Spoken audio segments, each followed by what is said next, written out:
આજે આપણે ભીંડાનું શાક બનાવીશું તો આપણે ભીંડો સુધારી લઈશું। આપણે તેલ ગરમ થવા મૂકી દઈશું। તેલ ગરમ થાય એટલે આપણે એમાં જીરું લઈશું। જીરું ફૂટી જાય એટલે આપણે એમાં હિંગ લઈશું।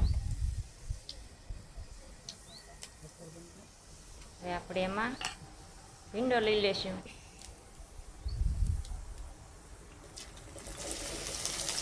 હવે આપણે એને સરસ મિક્સ કરીને આપણે જરૂર પડે એટલું મીઠું લઈશું।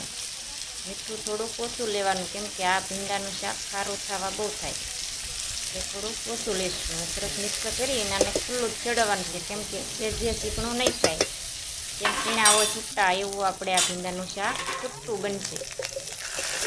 હવે આને આપણે ધીમે તાપે ચડવા દઈશું। અમે બધા શાક ચૂલે જ બનાવીએ છીએ। જો તમારે ચૂલાના શાક બધા જોવા હોય તો અમારી ચેનલને સબસ્ક્રાઈબ કરી લેજો। હવે આપણે શાકમાં બધા મસાલા લઈશું। 1 ચમચી આપણે મરચું લીધું છે, 1/2 ચમચી હળદર લીધી છે, આપણે 1 ચમચી ધાણા જીરું લીધું છે। સરસ મિક્સ કરીને હવે આપણે આને ભાઠામાં ચડવા દઈશું। હવે આપણું શાક ચડીને તૈયાર થઈ ગયું છે। હવે આપણે એને નીચે ઉતારી લઈશું। હવે આપણે એને ડીશમાં લઈ લઈશું। તો હવે આ શાક તમને ભીંડાનું કેવું લાગ્યું છે કોમેન્ટ કરીને કહેજો જરા।